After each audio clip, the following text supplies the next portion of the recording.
In August 2023, 40,000 scouts and explorers from across the world travelled to South Korea on the 25th World Scout Jamboree, seeking to make new connections, explore culture, and engage in breathtaking on-site activities. But with a typhoon looming, undesirable on-site conditions, and global news coverage, this jamboree had to adapt to city life to survive. Now, almost a year later, participants have reflected on their real experiences, so it's time to find the truth of this chaos from the ground. This is Gogglegonks, Jamboree Survivors.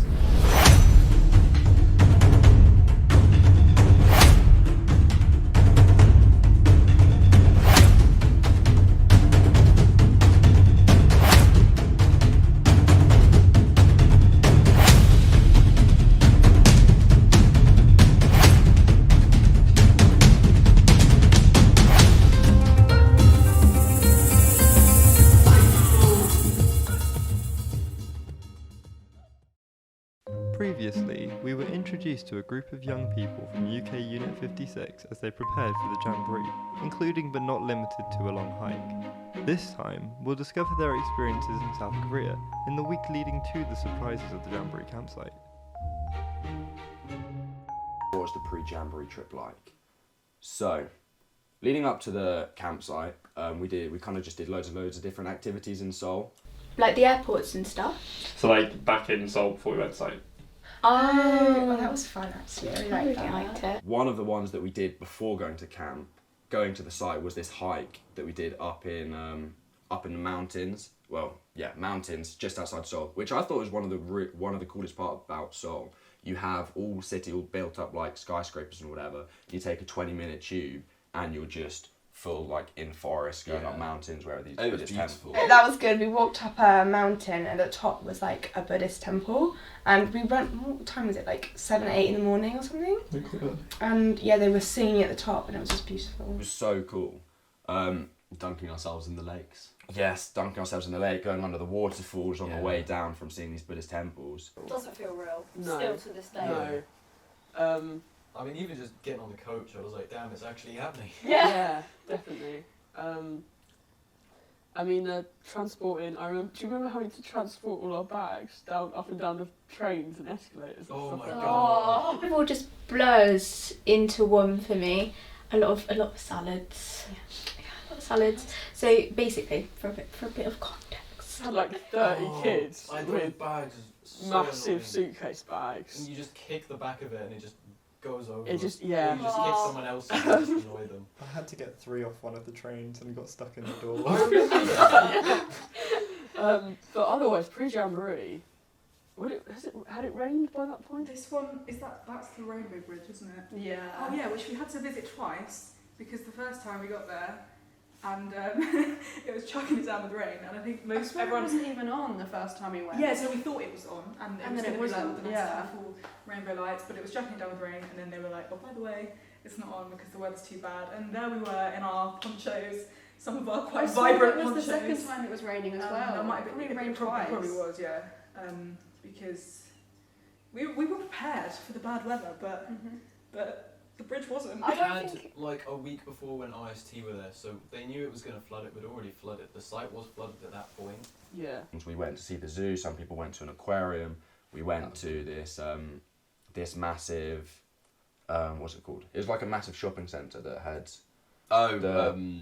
Gangnam Mall. I don't know. It was something like that. It was a mall in Gangnam. But we went to visit the statue of the hands as well. Yes, For we Gangnam did. Style. That was But quite Gangnam Mall, what my favourite part about it was how that was the first time that I started meeting loads of different people from around, well, who were going to the Jamboree, because everybody started arriving a few days before, and we'd be walking around the mall and we'd be bumping into.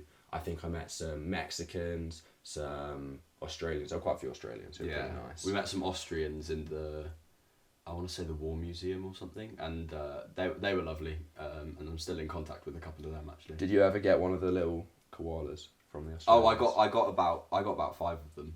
I got a water bottle from them, but I lost it. That is very unfortunately. cool. Korea is obviously very, very different to England. And I was expecting to like wine and dine with some traditional Korean street food, you know, and being gluten-free, I kind of thought, you know, it'll be a bit tough, but I'll find something. So it was our first night there and I was really excited. And after an hour of looking, bless Chloe, she was like going around everywhere trying to look with me, and the only thing we could find was the Subway salad. But you know, I was like, you know, just an iconic moment, I think.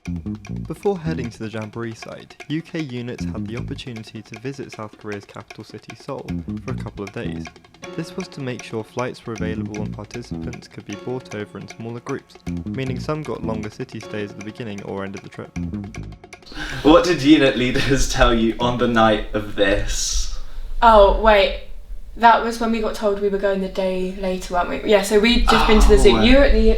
You were at the zoo as well. I went to the zoo. Oh, it's when we went to the zoo? Yeah, and I went to the aquarium and I thought, and I'm... Oh, was that when we thought you got lost? Yes! Oh, yeah. So who was it? You and... RD. Yeah. So we were at the zoo and then we got back on that little train thingy and then they were just... They sat us down before we got on the train. Yeah, We thought they got separated from the other half of the unit. Because I had really bad communication skills and I told everyone, I was like you guys, they left us or something like that, meaning you guys, because like you'd gone off to phoning you frantically. you guys had gone off to the zoo and we'd gone off to the aquarium, so I was like jokingly like, oh yeah, they've abandoned us. And then you guys read it as like the other half of the unit had like left us somewhere in the middle of Seoul. I turned my phone on silent and everyone was like, I had about like 20 texts from different people. Happy, where are you? Happy, where are you? Okay. Was this you can go to the zoo or you can do something else? We went to the zoo and that was really fun because it was like a proper nice one. It's like upper. Yeah, we had like, what are they called? Cable cars. Cable cars up. It was quite cool. Yeah. It was massive. And so we went to the zoo and it was all fine and lovely, and then we got to the end of it and Phil was like, oh, by the way, you know how we're supposed to be going to Jamboree tomorrow? We're not going to do that. We're going to delay it by a day because it's not quite ready. I love that. Oh, great. We were sat down in the hotel and we were told that we were going to have to wait a day to go to site because it had flooded so badly. Yeah. Start of the downhill. People in our unit had siblings who were IST, so they were already on the site, so we sort of got some reconnaissance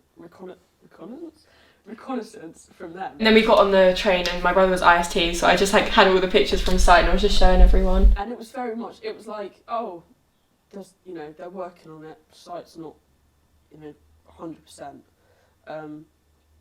Yeah, that's sort of... They just kind of said it's still flooded, so they're just waiting for that to go away. But I feel like everyone thought it was just like, oh, it's just flooded because this storm happened. Yeah, they're just thinking, oh yeah, a storm passed over, so it's still slightly flooded. We so thought it would be fine. We were like, oh, I mean, that's not great, but we thought it was going to be fine. It was only one extra day, and we were like, oh, we'll just stay in Seoul for a bit. We'll have a great time. We were quite excited about the hotel, and they had like buffet food, so we enjoyed that. It wasn't like a massive, oh my god. And I think we needed that day, that extra day in Seoul. Oh yeah, no, because we were dead. We were so tired. We arrived late. Of course. We were told that like there was going to be a bus that came to pick us up in the morning, and then we were waiting in the hotel for hours and hours, and then that meant we arrived very, very late. That bus situation was not good on the way down. What was the bus situation? Basically, they only got 4 buses for the 5 units in our hotel, and they were just like, oh, the other unit can just split up, but there was like not enough seats to send us all there. Organisation at that point wasn't great because I remember there were maybe 5 units or something like that in the hotel, and there were only 4 buses sent, so we were like, oh, not everyone can fit in, we'll wait behind, it'll be fine. And then we got there and then we had hardly any time and we had to set up the camp. We had and to it was already getting all of our dark. suitcases. And really we had no idea we didn't know where we were. Or how to set up our tents. Then we realised we did not have time to set up our tents. Because we had to get to the opening ceremony. So then we had to do that in the dark. So we thought at one point we would have to stay like another extra night on top of that and miss the opening ceremony.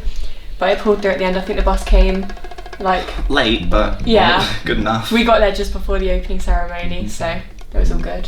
Due to a storm and the nature of the campsite built on reclaimed land, most units were delayed on arrival due to flooding. Many even moved pitches or didn't receive one at all for the first few days. This was one of many problems and signs of the campsite experience, leading to its eventual close. I know it's not on here, but you mentioned trains. What was great about the trains in Seoul? The aircon and the music. Thank you, music. I keep on telling my teachers about this. Just like, they've got a jingle. We need to adapt this somehow. What was the jingle? Ooh. I don't know. It feels like some sort of Wii music type thing, like Nintendo would have made it. Dance to it when the train was about to come.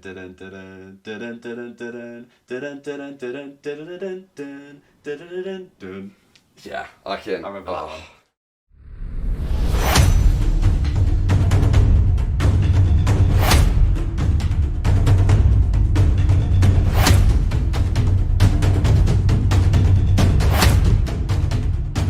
Initial thoughts of sight when we arrived. Hot.